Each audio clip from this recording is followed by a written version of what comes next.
A palavra que é uma trombeta que proclama Cristo, e o sacramento que é um espelho que o representa.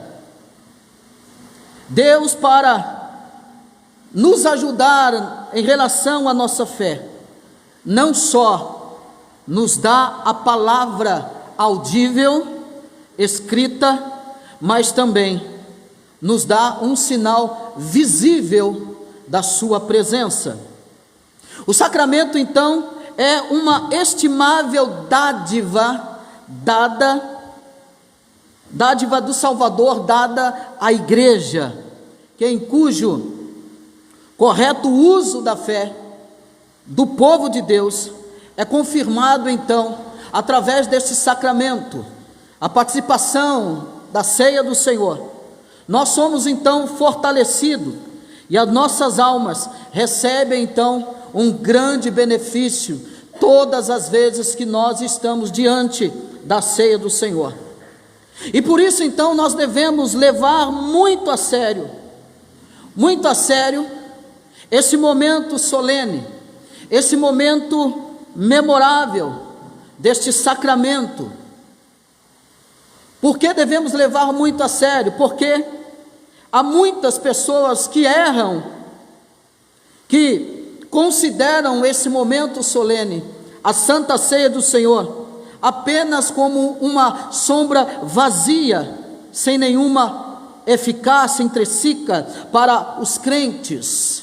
Há muitas pessoas que levam esse momento como um momento qualquer, não dando a sua devida importância, não celebrando ou trazendo à memória a suma importância que é esse momento sacrossanto, a qual o Senhor Jesus deixou a nós, e que todas as vezes que nos reunimos em nome dEle, nós devemos trazer a memória, e não só a memória, mas também nos lembrarmos da promessa que Ele vem buscar a sua igreja. Enquanto Ele não vem, nós devemos fazer isso com toda a seriedade e atenção. Por quê? Porque nós devemos fazer isso? Porque a ceia do Senhor é então chamada de a comunhão do corpo de Cristo. O apóstolo Paulo, em sua carta aos Coríntios, capítulo 10, versículo 16, ele mesmo diz: porventura o cálice da bênção que abençoamos não é a comunhão do sangue de Cristo? O pão que partimos não é a comunhão do corpo de Cristo? É um momento sublime de comunhão. É um momento onde nós estamos entrelaçados, trazendo à nossa memória a grande promessa, e esse momento é um momento desejoso para as nossas almas, porque o nosso desejo é estar com o nosso Senhor e Salvador Jesus Cristo. Se não, então, porque na celebração correta dela temos então uma doce comunhão com Cristo, fazer então do sacramento apenas uma representação de Cristo é se apequenar o sacramento, é não dar tanta importância a esse sacramento, o que redunda então em pouca ou em pouco conforto.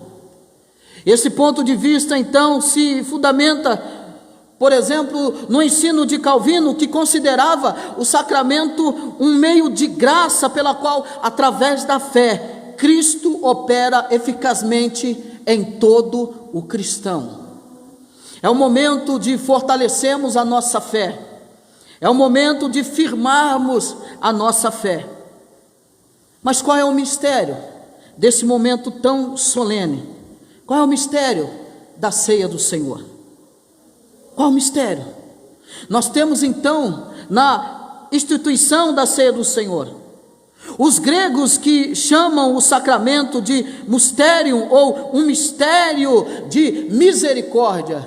Como esse momento que é um mistério de misericórdia, então a celebração da ceia do Senhor é a comemoração da maior bênção que o mundo já desfrutou. Essa é a maior bênção que cada um de nós podemos desfrutar. Por quê? Porque esse sacramento, esse momento, é um sermão visível, visível. E nisto então o sacramento sobressai a palavra pregada. Como eu já disse, a palavra pregada que é a trombeta que conclama Cristo. Mas o sacramento é um espelho que o representa, que representa Cristo. Talvez alguém pergunte por que o sacramento da ceia do Senhor foi instituído? Por que esse momento? Talvez alguém questione, acaso a palavra não é suficiente para conduzirmos-nos ao céu? Não é suficiente? Há uma resposta para isso. A palavra é para a implantação da fé em nós. É por isso que a palavra de Deus precisa ser pregada. A fé vem pelo ouvir e ouvir pela pregação da palavra de Deus. É pela palavra de Deus, pela pregação da palavra de Deus que é plantado a fé no coração daqueles que ouvem a mensagem do Evangelho. Mas o sacramento é para a confirmação dessa fé, para fortalecimento da nossa fé. A palavra nos conduz a Cristo, e o sacramento nos edifica nele. O momento desta Santa Ceia de participarmos nos edifica nele. A palavra é a fonte em que somos batizados com o Espírito Santo. E o sacramento é a mesa onde somos alimentados e aonde somos nutridos pelo Senhor. Então, o Senhor condescende a nossa fraqueza. E se fôssemos então formados somente de Espírito, não haveríamos então a necessidade de pão e de vinho. Mas todavia, nós somos criaturas compostas. E por isso Deus, para nos socorrer, para socorrer na nossa fé, Ele nos dá uma palavra audível, mas também Ele nos dá um sinal visível, ou seja, nós somos alimentados, e a nossa fé, ela é fortalecida. 2 pontos fundamentais acontecem nesse momento, e é por isso que nós precisamos nos atentar. Somos alimentados, e a nossa fé, ela é fortalecida. Quando nós olhamos para o Evangelho de João, capítulo 4, versículo 48, precisamos recorrer então à palavra de nosso Senhor, que Ele diz: se não vides sinais e milagres, não crereis. Então, para sermos alimentados por coisas externas, Deus então aumenta em nós a fé por meio desses símbolos que está diante de nós. Deus aumenta a nossa fé. Aquilo que entra então pelos nossos olhos opera em nós mais do que aquilo que entra pelos nossos ouvidos. Então a grave cena de morte nos afeta mais do que uma oração. O ato visível, tudo aquilo que é conduzido para trazermos à memória e tudo aquilo que Jesus fez por nós, deve chamar a nossa atenção, dobrar toda a nossa atenção. Assim então, quando nós vemos Cristo partido no pão, como se fosse crucificado diante de nós, isso deve afetar mais o nosso coração do que somente a pregação. A pregação e o ato visível que representa Cristo sendo partido, que representa o sangue sendo derramado, isso deve impactar os nossos corações, deve impactar. E aqui, diante desse texto que nós lemos nesta noite, nós vemos alguns pontos particulares em referência a esse texto que lemos de Mateus 26, do 26 ao 30. E aí nós precisamos perguntar O autor do sacramento, quem é o autor do sacramento? O autor do sacramento, desse momento, é o próprio Jesus Cristo. O texto mostra então que Jesus tomou o pão. O texto nos mostra que Jesus instituiu os sacramentos e que isso então pertence por direito a Cristo e é então o ornamento. Esse momento é o ornamento da sua coroa. E somente aquele que pode outorgar graça pode então instituir os sacramentos, os quais são então os selos da graça. Sendo Cristo então o fundador do sacramento, ele então, a ele é concedido glória e esplendor. E quando então um rei, por exemplo, faz uma festa, ele lhe adiciona mais pompa e magnificência. E assim como Jesus tomou o pão, aquele cujo nome que é acima, dado a ele, que está o seu nome que é acima de todo nome, ele então é bendito para todo o sempre. A ele que é dado, que é o autor da instituição da ceia. Mas sobre esse tempo, em que tempo foi constituído então, instituído esse sacramento? Quando nós lemos o texto quanto ao tempo em que Cristo instituiu o sacramento, podemos então observar duas circunstâncias pela qual foram instituídos o sacramento. A primeira circunstância, isso se deu quando haviam ceado. E nós podemos encontrar essa passagem em Lucas capítulo 22, versículo 20, depois de cear. Então, a ceia que continha então um mistério, para mostrar então que a meta do sacramento é ser principalmente um banquete espiritual, e que não visava a empaturrar os sentidos, em si suprir as graças. E isso se deu depois deles cearem. Outra circunstância desse tempo que foi instituído a ceia, a circunstância de tempo é que Cristo instituiu o sacramento pouco antes dos seus sofrimentos. Nós vemos que o Senhor Jesus, na noite em que foi traído, ele tomou o pão, e isso disse o apóstolo Paulo, na primeira carta de Paulo aos Coríntios, o capítulo 11, versículo 23, na noite em que foi traído, tomou o pão. Foi dentro dessas circunstâncias, porque Jesus tinha plena consciência dos problemas que sobreviriam aos seus discípulos, e a perplexidade deles não seria pouca por ver o seu Senhor e Mestre crucificado. Você precisa se atentar a isso, que logo depois eles deveriam beber com ele um cálice amargo. E por isso, para armá-los contra tal momento, e para animar o espírito deles, naquela mesma noite em que foi traído, ele lhes dá seu corpo e o seu sangue no sacramento. Jesus então está fazendo aqui, está fortalecendo os seus discípulos.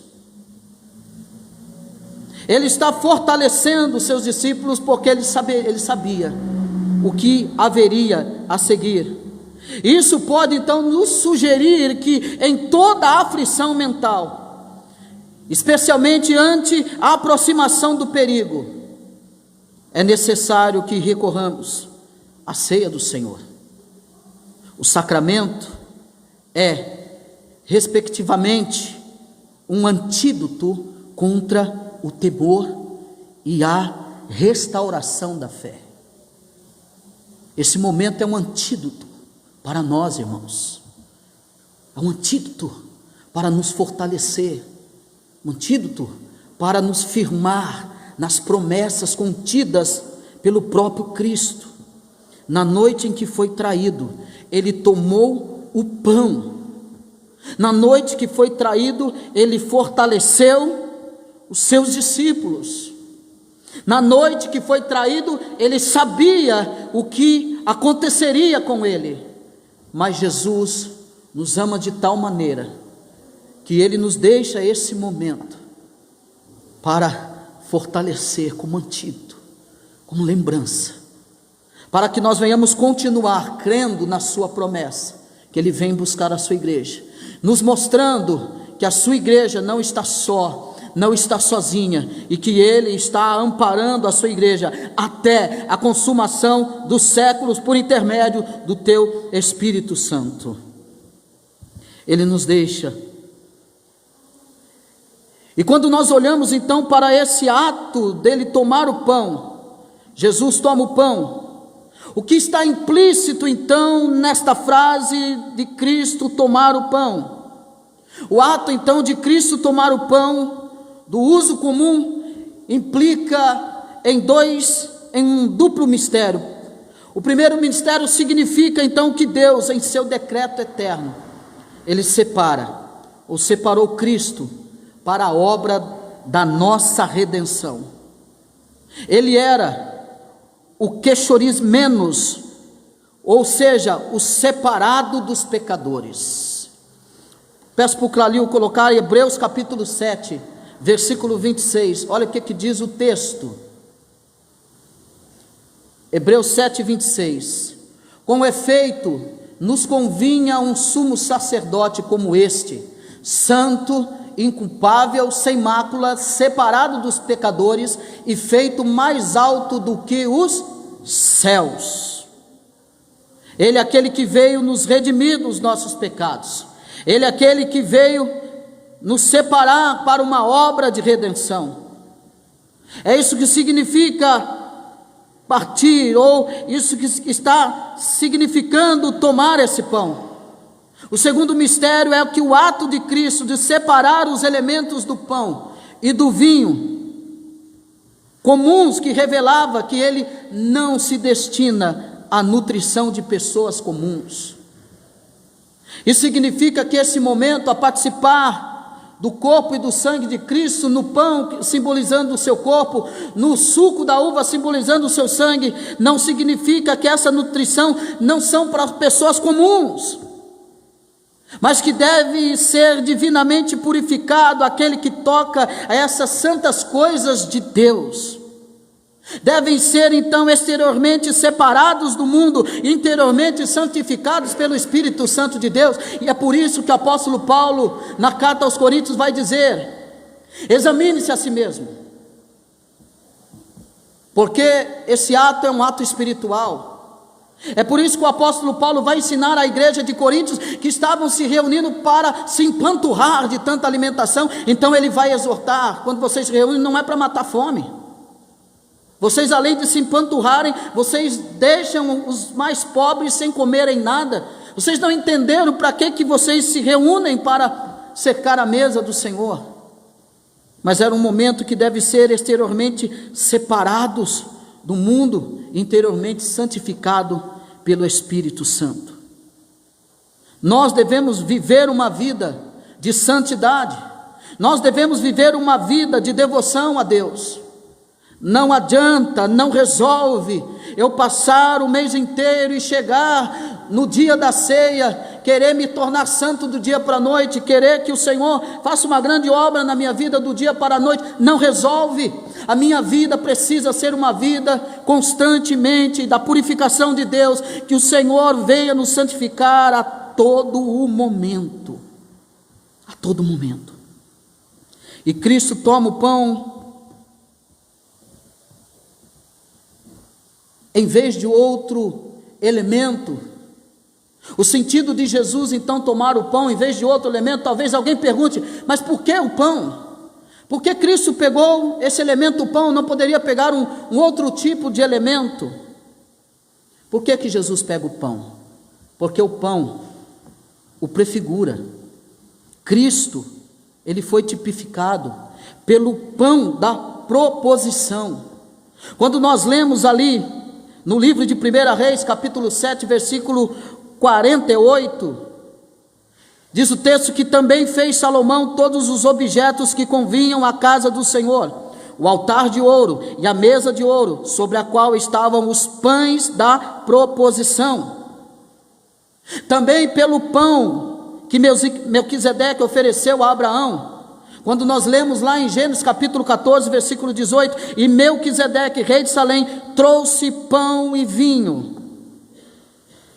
Pelo pão, então, que o anjo também trouxe a Elias, ao profeta Elias.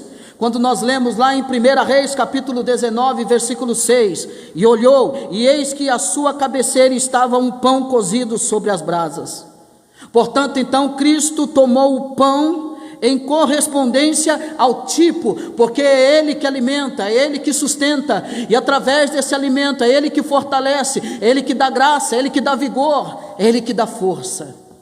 O pão prefigura, tipifica Cristo, e é por isso que nós participamos desse momento. Então, quando Cristo tomou o pão, também por causa dessa analogia, o pão o lembra bem de perto. João 6,48, ele disse: eu sou o pão da vida. É por isso que ele traz esse elemento, o pão, porque ele é o pão da vida, e nós devemos atentar para isso. O pão, então, ele é útil. Outros confortos, então, servem mais ao deleite que à utilidade.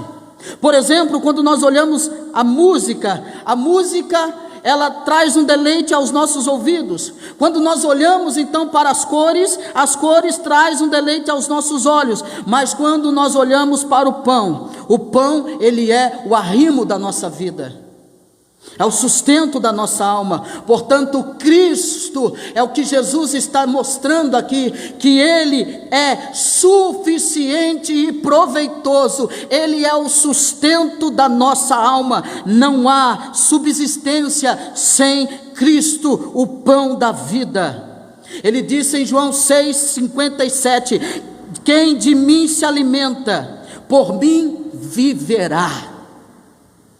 Quem de mim se alimenta, por mim viverá. O pão é útil, o pão satisfaz. Se uma pessoa então tem fome, e você lhe traz flores ou quadros, tais coisas não podem satisfazer a sua fome, mas o pão satisfaz plenamente o faminto.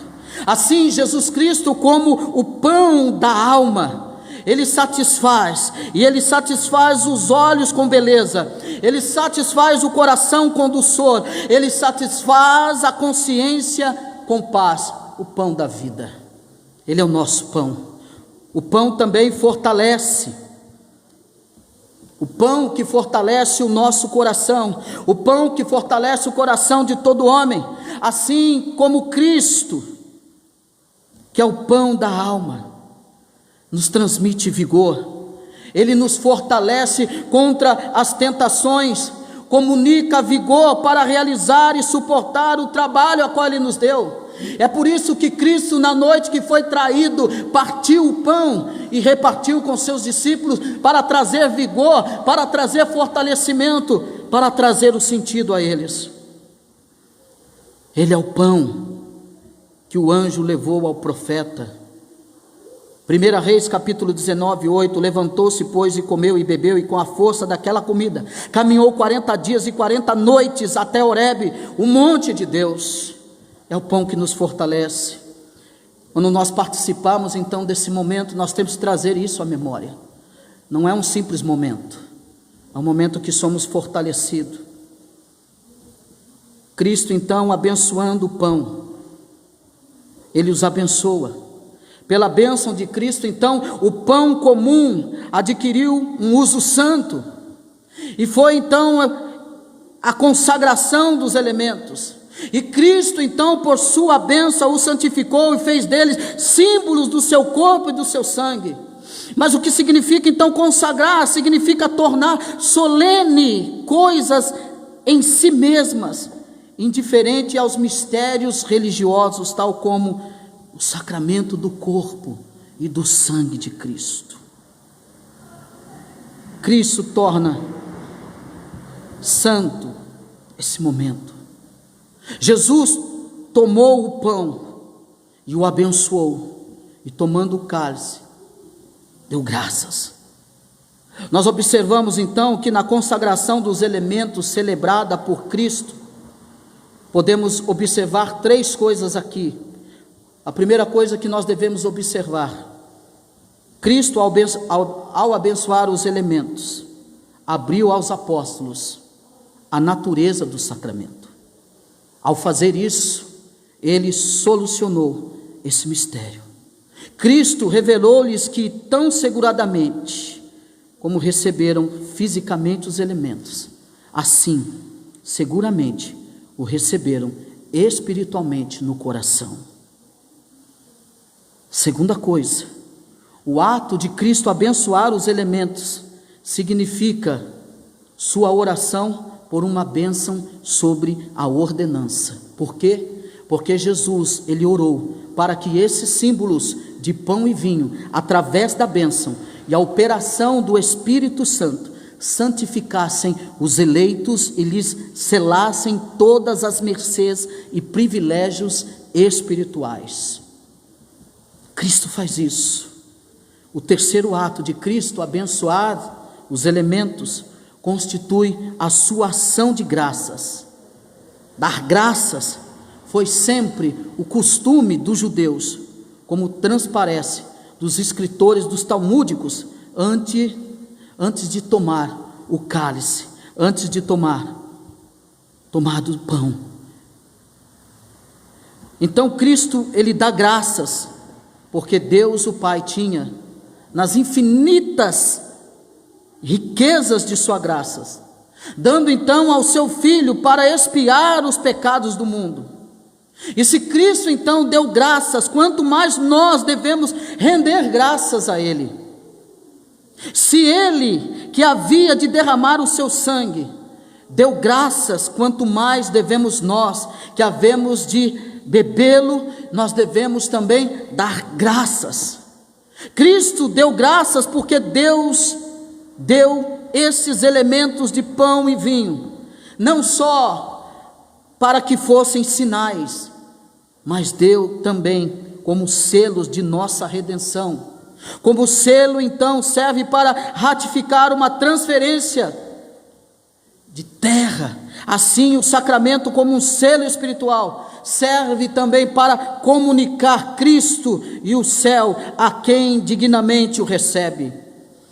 Essa terceira então, ato da constituição, da instituição, e o ato é o ato de partir o pão. Isso prefigura a morte e a paixão de Cristo com todos os tormentos do seu corpo e alma. Porque Isaías vai dizer que ao Senhor agradou moê-lo, Isaías 53:10. E nós podemos ver quando condimentos são moídos, eles então exalam um suave aroma. Assim como quando Cristo foi moído na cruz, Ele nos exalou a mais doce fragrância. O corpo de Cristo então sendo crucificado, foi a quebra de um invólucro de precioso unguento, o qual então encheu a terra e o céu com seu perfume. Encheu toda a terra. E alguém pergunta, mas por que Cristo foi partido? Qual foi a causa do seu sofrimento? Eu respondo, seguramente, não por haver nele alguma falta. Não, ele não foi moído, não foi partido, não porque nele existia algum pecado, não. Mas por conta dos nossos pecados, por conta das nossas faltas. O livro de Daniel vai dizer, no capítulo 9, versículo 26, será morto ungido e já não estará. Ou seja, no original hebraico, ele será cortado e não haverá nada nele. Não haverá nenhuma razão nele para ele ser cortado, mas ele será cortado. Ele será partido, ele será moído. Por que, meus irmãos, não está nele a razão por que deve sofrer? O sumo sacerdote, então, quando entrava no tabernáculo, primeiro oferecia por si mesmo. Oferecia por si mesmo, ainda que portasse a sua mitra, ainda que portasse a lâmina de ouro ou usasse vestes santas, mesmo assim não era puro nem inocente, ele tinha de oferecer sacrifício por si mesmo, tanto quanto pelo povo. Mas Jesus Cristo, o grande sumo sacerdote, embora tenha oferecido um sacrifício sangrento, não foi por si mesmo, não foi por si mesmo, mas foi por mim e por você, para nos purificar e nos limpar de todo o pecado. Alguém deve perguntar, mas por que que Cristo, bendito, seu corpo foi partido? Foi para os nossos pecados. Ambrósio disse: tu afligiste, Senhor, não por tuas feridas, e sim pelas minhas. Isaías 53:5 diz: mas ele foi ferido por nossas transgressões. E essa palavra está em hebraico, para ferido, tem uma ênfase dupla, para significar que ele foi transpassado como que por um dardo, ou que foi profanado. Ele foi então usado como alguma coisa comum e vil, e isso foi ao nosso favor. Ele foi ferido por nossas transgressões, uma peça. Ele foi punido, de modo que, se a questão fosse posta diante de nós, como uma vez a Cristo, o que faríamos? Qual seria a nossa atitude diante disso? Então os nossos pecados, os nossos erros, fez com que Jesus derramasse todo o seu sangue na cruz. Mas Jesus nos tem como a sua esposa, Jesus tem nos guardado, e Jesus sofreu todo esse sofrimento, para que eu e você estivéssemos hoje aqui diante da mesa do Senhor, para sermos fortalecidos nossa fé, para sermos nutridos. E alguém pergunta como Cristo poderia sofrer tanto assim sem Deus? Como que ele poderia? Ele fez isso por amor a mim e a você. Ele sofre toda a impunidade, ele padece todo o sofrimento, dizendo que através dele nós temos vida. Olha o que ele diz no texto: enquanto comiam, tomou Jesus um pão e, abençoando-o, partiu e deu aos seus discípulos, dizendo: tomai e comei, isso é meu corpo. A seguir tomou um cálice e, tendo dado graças a Deus aos discípulos, dizendo: bebei dele todos. Essa importância que nós devemos dar a esse momento solene, a esse sacramento. Que alguém foi partido, sofreu escárnio, tornou como o mais vil pecador, para que eu e você pudéssemos viver esse momento. E depois disso teremos a vida eterna, eternamente ao lado de Cristo Jesus. Meus irmãos, que nós venhamos viver uma vida, como eu sempre digo, fazendo valer a pena todo o sofrimento. Que não tenhamos esse momento como algo comum e simples, como algo que eu preciso cumprir, uma rotina, eu tenho que fazer, porque na verdade eu sou crente, eu tenho que tomar ceia. Não, irmãos, examinemos a nós mesmos e vejamos como está a nossa vida. Quero que você curve a tua cabeça agora nesse momento. Nós vamos orar ao Senhor. Oremos ao Senhor nesse momento e rogamos a Ele, que teve uma morte lenta, que teve uma morte dolorosa, que teve uma morte maldita, para que eu e você pudéssemos estar aqui hoje desfrutando disso. Senhor Deus, Pai Todo-Poderoso e Eterno, amado Deus, nesse momento aqui nós estamos, Senhor, diante da Tua Palavra, deste sacramento, Senhor, importantíssimo para a nossa vida, que nos traz, Senhor, que nos traz fundamentos principais para a nossa vida cristã, para a nossa fé, para a continuidade, para o fortalecimento. Que nós venhamos nesse momento agora não levarmos isso como algo comum, como algo corriqueiro, mas que nós venhamos tomar isso como algo fundamental para a nossa vida cristã. Que nós venhamos fazer valer a cada momento, a cada oportunidade que temos de participar do Teu sangue, de participar do Teu corpo, Senhor. Ó Deus, nos purifica, nos santifica, que neste momento o Senhor fortaleça não só o nosso corpo, mas o nosso espírito, Senhor. Que neste momento o Senhor só não fortaleça o nosso espírito, mas traga à nossa memória o quão significativo é isso para todos nós, o quão significativo foi para o Senhor na noite em que foi traído. Ó Pai querido, nos abençoe agora nesse momento que teremos de participarmos do Teu corpo e do Teu sangue. Nós te agradecemos por esta palavra. É no nome do Teu Filho amado Jesus Cristo que nós oramos e agradecemos. Amém. Amém, meus irmãos. Vou pedir aqui para os nossos irmãos me auxiliar aqui. Convidar aqui o presbítero Jared, o diácono Dair. Pedir para... Calil, desce. Quem pode descer aqui? Calil, desce. Deixa o Calil descendo. Meus irmãos, nós vamos para o momento da celebração. Nossa ceia.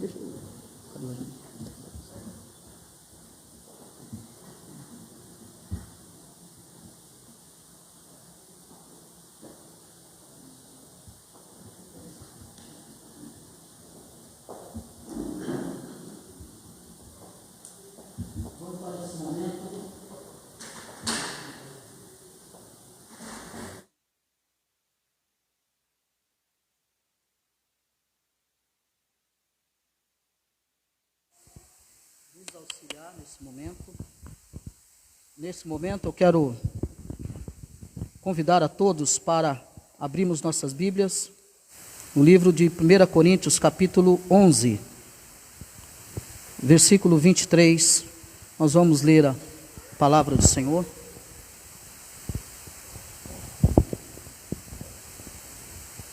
Vamos ler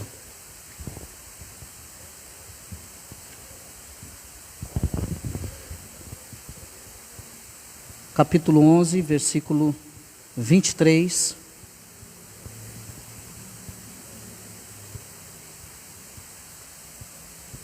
ao 34.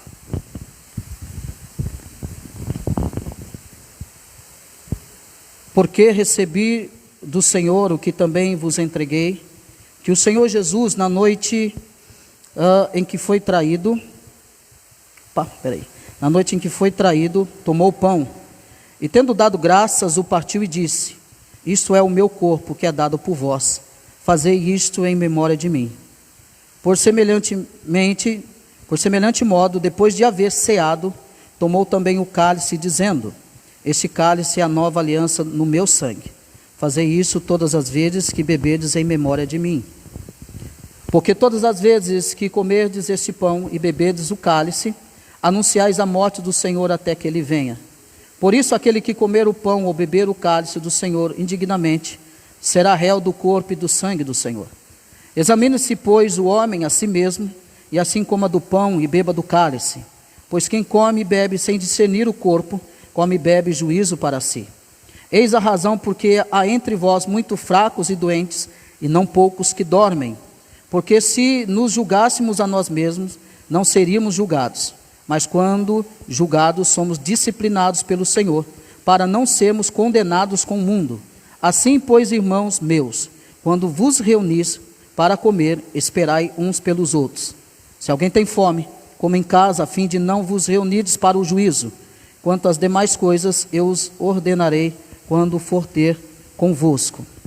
Então, meus amados irmãos, nós devemos nos atentar para a palavra do apóstolo Paulo, que eles precisariam analisar as suas próprias vidas e ter discernimento desse momento solene. Que não se aproximassem da mesa de qualquer forma ou de qualquer maneira. Infelizmente, nós encontramos muitas pessoas que participam desse momento sem ter discernimento. Há alguns lugares que dizem assim: a ceia é para todos, todo mundo pode tomar. a ceia de todos, todo mundo para tomar. Não é isso que o texto nos diz. Não é isso. Que nós possamos nos atentar para isso, sobre esse momento, de participar desse momento tão solene. Essa ceia que é do Senhor, é para todos os crentes que estão em plena comunhão com o seu Senhor. É para todos os crentes que estão aguardando ao Senhor. Você que está aqui nesta noite, que faz parte de uma igreja, que está nos visitando, você que está em plena comunhão com a sua igreja, quero dizer para você que a Santa Ceia não é da Igreja Presbiteriana do Brasil, mas ela é do Senhor, e para todos aqueles que estão em perfeita comunhão com o seu Senhor. Que você possa participar conosco. Mas se você é de alguma igreja e não está em comunhão com a sua igreja, não é membro dessa igreja, convido a você a permanecer como está no momento que nós convidarmos aqueles que irão participar da ceia a se colocarem de pé. Eu quero nesse momento pedir ao presbítero Jared, que fará a oração consagrando os elementos da Santa Ceia nesse momento. Estará orando a Deus, consagrando os elementos da ceia.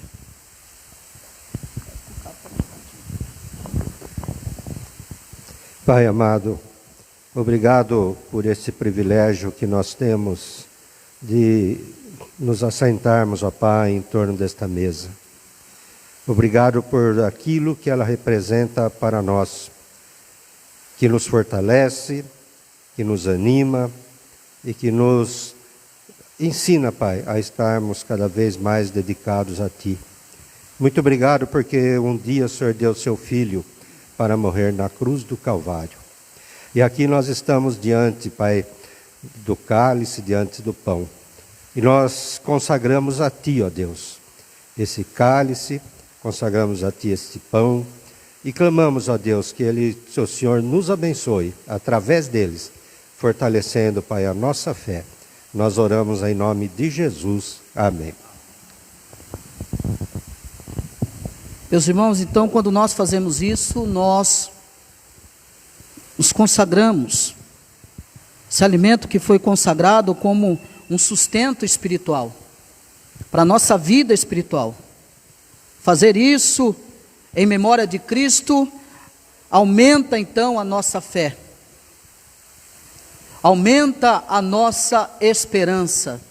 Eu vou pedir então que o presbítero Jared estará fazendo a distribuição. Nós vamos aguardar quando todos participar, pegar o pedacinho de pão, isso, fique à vontade, pegar o pedacinho de pão, nós vamos aguardar uns pelos outros, e depois nós vamos todos juntos fazer parte nesse momento. Aqueles que vão participar nesse momento, que estão em plena comunhão, podem ficar de pé. Aqueles que não irão participar, permaneçam como está. Vou aguardar que todos peguem para que possamos todos juntos então participar desse momento.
Pai, põe o manto aí fora.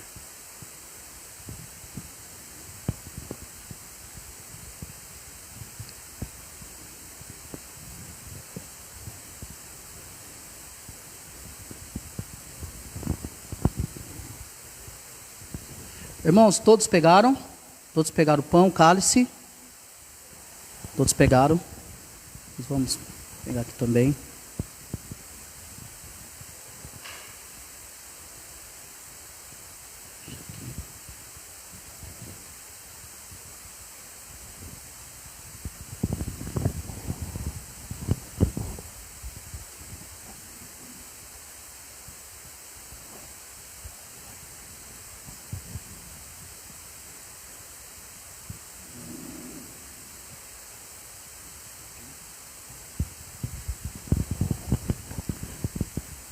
Nós vamos agora todos.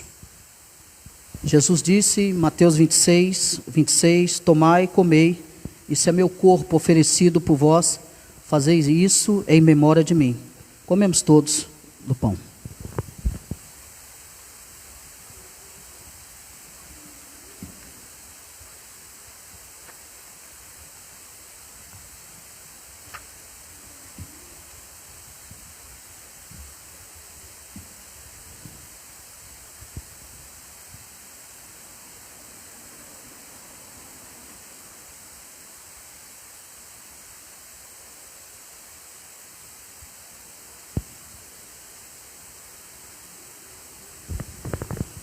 Por semelhante modo, nosso Senhor tomou também o cálice, depois de haver ceado e tendo dado graças, como há pouco fizemos, deu aos seus discípulos, dizendo, este é o cálice, é a nova aliança do meu sangue, fazei isso todas as vezes que beberdes em memória de mim. Bebamos o cálice.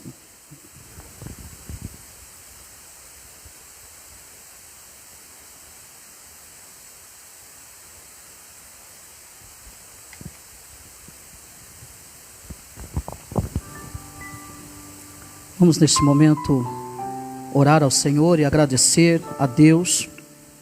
Nós vamos compreender a natureza e da utilidade desse sacramento, da graça de Deus manifestada em Jesus Cristo, da nossa obrigação que temos em servir ao Senhor, da obrigação que nós temos de andar conforme a vocação pela qual nós fomos chamados, e de como nós devemos ter e professar o nome do nosso Senhor Jesus Cristo, aonde quer que nós andarmos, aonde quer que nós pisamos os nossos pés. Nós devemos nos atentar para os nossos deveres como discípulos de Jesus, as nossas obrigações como os discípulos de Jesus. Que isso venha fortalecer a nossa fé, a nossa convicção, a nossa esperança, e nos lembrarmos da promessa, Ele vem buscar a sua igreja, e cearemos com Ele eternamente. Oremos. Senhor Deus, Pai Todo-Poderoso e Eterno, amado Deus, nós te louvamos, nós te agradecemos, ó Pai querido, Deus onipotente, Pai misericordioso, nós damos graças, porque em tua infinita misericórdia nos deste o unigênito Filho para ser o nosso mediador, sacrifício suficiente por nossos pecados e nosso sustento espiritual. Nós louvamos o teu santo nome, porque nos dá uma viva fé, pela qual fomos feitos participantes dos teus benefícios, e também porque a tua graça, teu Filho Jesus Cristo, que instituiu e ordenou o sacramento da ceia, para reafirmar a nossa fé e nos confortar na esperança da glória eterna. Concede-nos então, ó Deus e Salvador nosso, que pela obra do teu divino Espírito Santo, desse sacramento que acabamos de celebrar em memória de nosso Senhor e Salvador Jesus Cristo, concorra para nos fortalecer a nossa fé no Salvador e a nossa íntima comunhão com Ele. E a Ti, a Cristo e ao Espírito Santo sejam dados toda a honra, toda a glória e o poder, agora e para todo sempre. Toda a igreja possa dizer amém. Amém, meus amados irmãos. estenda suas mãos nesse momento. Que o amor de Deus, a graça do nosso Senhor e Salvador Jesus Cristo e as doces consolações do Espírito Santo de Deus estejam com toda a igreja, não só hoje, mas para todo sempre. Toda a igreja possa dizer amém.